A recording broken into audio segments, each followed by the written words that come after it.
नमस्कार दोस्तों, स्वागत है आपका अपने YouTube चैनल पे।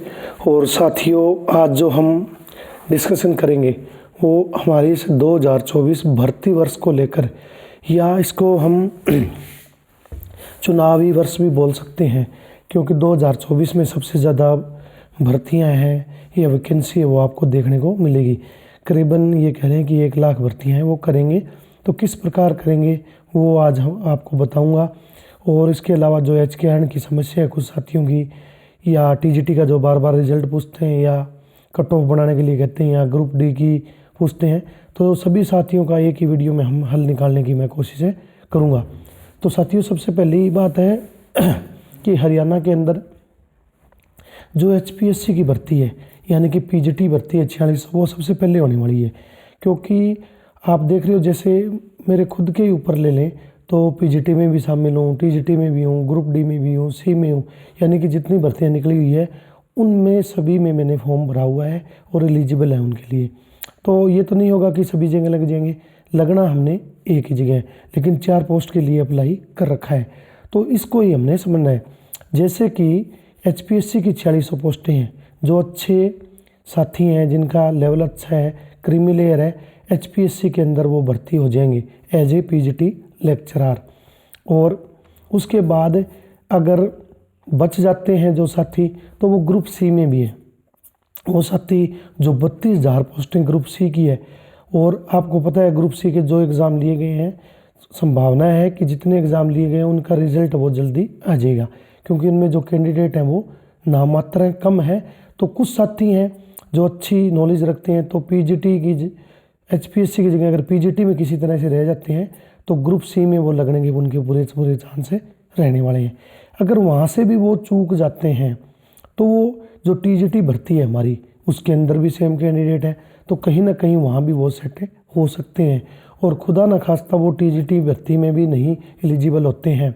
तो इन सब में जब क्रीम चली जाएगी तो ग्रुप डी की जो भर्ती है, तो वो पद हैं वो खाली रहेंगे, तो उनमें लो मेरिट जाने वाली है, और वहाँ उस व्यक्ति का कहीं ना कहीं नंबर आ जाएगा। अगर यहाँ कहीं भी नंबर नहीं आता है तो अंतिम पड़ाव हमारा HKN का है कि उस साथी ने HKN का भी फॉर्म भरा होगा, तो उस साथी का सिलेक्शन कहाँ हो जाएगा, HKN में तो 100% हो ही जाएगा, यानी कि रोज़गार सबको मिलने वाला है। तो जैसे ग्रुप डी का आज रिजल्ट आ गया तो बहुत अच्छी बात है। कल हमारा युवा दिवस था, तो हमारे मुख्यमंत्री ने हमें पहले ही बता दिया, प्री इंटीमेशन कर दिया कि आज हम रिजल्ट दे देंगे। तो ये एक अच्छी शुरुआत हो गई है। इसके बाद TGT भर्ती का रिजल्ट है वो 7471 का ये निकालने वाले हैं। देखो, भर्ती लेट हो सकती है, लेकिन रिजल्ट है वो पहले निकाल देंगे। जैसे ग्रुप डी का निकाल दिया है तो 1 महीना तो करीबन इनके जो विलिंग स्टेशन है, यानी कि इन जो भी ये लेना चाहते हैं वो उसके लिए अप्लाई करने के लिए ये बोलेंगे, तो 15-20 दिन उसमें लग जाएंगे। और इतने तक आपको पता है 31 जो जनवरी है वो एक्सपीरियंस की हियरिंग की डेट है, तो वो भी आ जाएगी, कोर्ट का भी फैसला आ जाएगा। तो उसके बाद ये विदाउट 5 नंबर या 5 नंबर है इस भर्ती को आगे बढ़ा सकते हैं। उसी प्रकार ग्रुप C की जो 32,000 पोस्टें हैं, कुछ एग्ज़ाम हुए हैं तो उनके ऊपर है, एग्ज़ाम हो चुके हैं तो उनका रिज़ल्ट है वो ये निकाल सकते हैं।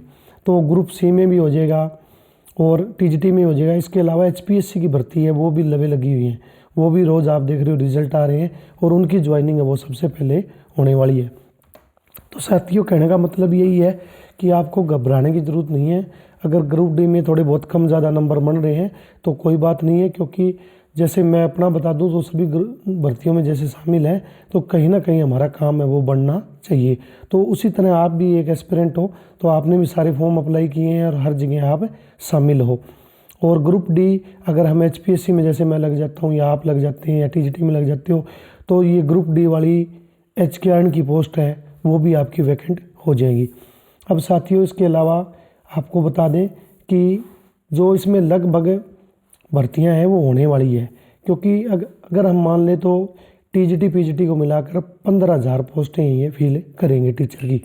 और उसके बाद भी जो 8,000 पोस्टें इन्होंने और फॉर्म भरा रखे हैं, यानी कि TGT PGT के इन्होंने भरा रखे हैं। क्यों भरा रखे हैं? क्योंकि उनको नियुक्तियां उन्होंने देनी है। उनको पता है, आपको पता है कि 15,000 लगेंगे, तो वो साथियों ने पहले HKN भी ज्वाइन किया होगा, तो जैसे ही ये 15,000 की रेगुलर भर्ती होगी तो एचकेआरएन की पोस्टें हैं वो टीजीटी पीजीटी की हैं वो साथियों क्या हो जाएंगी, खाली हो जाएंगी। तो खाली होने के बाद उनको दोबारा रीफिल करेंगे। तो रीफिल करेंगे तो अब जो नए फार्म भराए हैं, या आपको पता है 2022 वाले भी कुछ साथी जिनको ऑफर लेटर मिल गए थे, जैसे हिंदी है, हिस्ट्री है, लेकिन आगे स्कूल में ऑलरेडी वहाँ टीचर वर्क कर रहे हैं तो उनको काम नहीं मिला था, तो उन साथियों को दोबारा वो नई भर्ती में उनको अप्लाई करवाए, तो उनको भी वो एडजस्ट करने वाले हैं। और नए साथी जो कहीं भी यहाँ सेट नहीं होंगे, टीजीटी में नहीं लगेंगे, पीजीटी में नहीं लगेंगे, ग्रुप डी में भी नहीं लगेंगे, तो अंत में वो एचकेआरएन के अंदर क्या हो जाएंगे, एलिजिबल हो जाएंगे।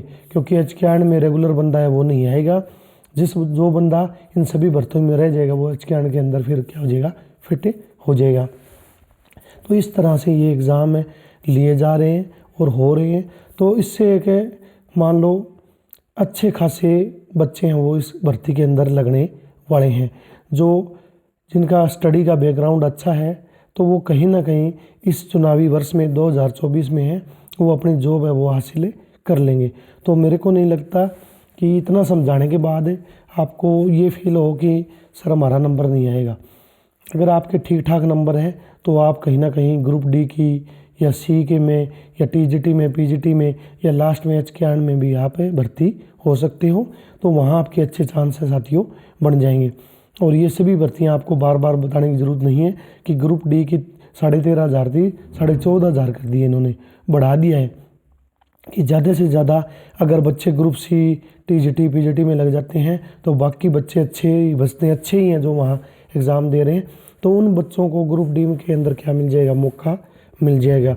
और वहाँ भी अगर उनकी बात नहीं बढ़ती है किसी वजह से, तो एचकेआरएन है वो इन्होंने खोला हुआ है, उसके अंदर आपका जो रोजी रोटी का सिस्टम है वो साथियों बढ़ने वाला है। जो 2023 में अब फॉर्म भराए हैं तो वो इसी चीज़ को लेकर भराए हैं कि अगर आपकी वहाँ उन रेगुलर भर्तियों में बात नहीं बनती है तो फिर हम एचकेआरएन के थ्रू आपको भर्ती है वो पूर्ण कराएंगे, एचकेआरएन में आपको ज्वाइनिंग करा देंगे। इसके अलावा कुछ साथियों की प्रॉब्लम थी कि एस्टेट 2015 वाले जो हिंदी विषय में है या एसएस में है उनको ज्वाइन नहीं करा रहे डीडीओ। तो साथियों वैसे तो ये गलत है कि जब आपने वैकेंसी निकाली तो उनका एस्टेट वैलिड था, तो आज अगर आप ऐसे उस बात को लेकर उनको मान लो डिसक्वालीफाई कैसे कर सकते हो। अगर उस समय वो एलिजिबल थे तो आपने समय लगाया है भर्ती में, आपकी प्रक्रिया धीमी थी, लेकिन वो साथियों की क्वालिफिकेशन उस समय सही थी, तो उनको एलिजिबल मानना चाहिए। मेरे हिसाब से 2015 वालों को लेना चाहिए। उन्हीं के लिए तो ये लड़ाई लड़ी जा रही है। नए बंदों को तो आगे भी मौका मिल सकता है, लेकिन 2015 वालों को ज्वाइनिंग देनी चाहिए। तो ये नहीं दे रहे हैं, तो ये बहुत सरासर गलत है। तो जो भी साथी हैं 2015 वाले वो कोई अपना ग्रुप बना लो और इकट्ठे होकर इसके लिए आवाज़ उठाओ कि सर हमें ज्वाइनिंग दो। एक साथी से तो काम बनेगा नहीं। जैसे 400 जो 2069 ने जैसे अपना ग्रुप चलाया था, उसी प्रकार आप भी अपना ग्रुप बना के इसको आगे ये समस्याएं हैं वो आप रख सकते हो।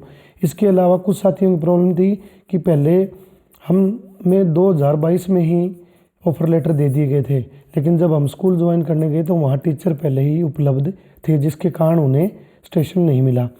तो उनको भी एक आवाज़ उठानी चाहिए। लेकिन अगर वो अभी तक किसी को ज्वाइन नहीं करा है, जो नई भर्ती अब 2023 की करी है, दोबारा आपसे उन्होंने फॉर्म मांगे हैं, और जैसे ही कोई व्यक्ति उसके अंदर लगता है तो आप का रास्ता खुल जाएगा, या तो आपको भी मिलेगी या उनको भी नहीं मिलेगी। यानी कि सभी को जो साथी लगेंगे उनके अंदर आपका नाम है वो ज़रूर आने वाला है।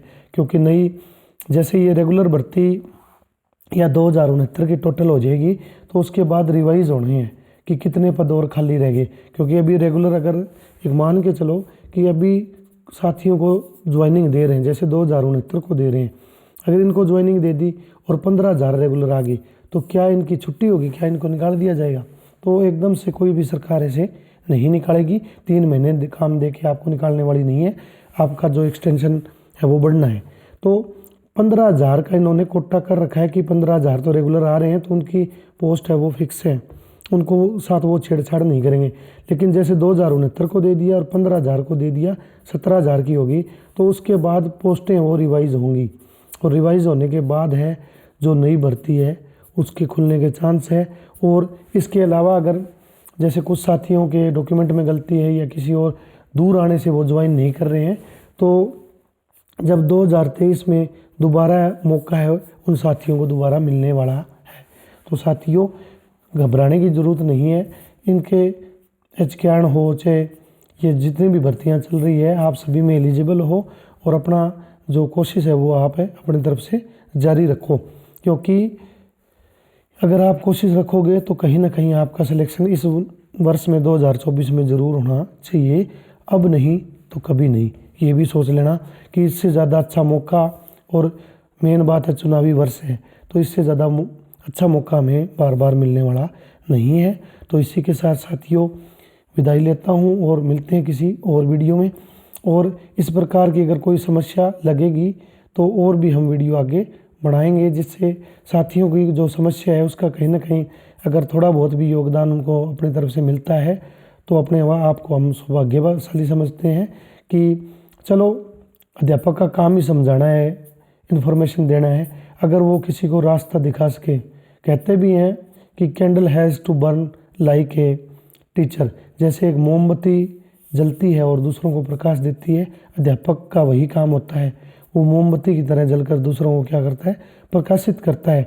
ज़रूरी नहीं कि गवर्नमेंट जॉब ही उसके हाथ में हो, लेकिन गवर्नमेंट जॉब के अलावा भी बहुत सारे तरीके हैं जिससे आप वो अपनी सेवाएं हैं वो समाज को दे सकते हो। पढ़े लिखे होने का मतलब ये है कि आप लोगों को थोड़ा गाइडलाइन दो, उनकी मेंटरशिप करो, तो उससे उन लोगों का अगर किसी की रोजी रोटी बन जाती है तो इसमें कोई भी आपका घसता नहीं है, कुछ जाता नहीं है। तो साथियों मिलते हैं नेक्स्ट वीडियो में।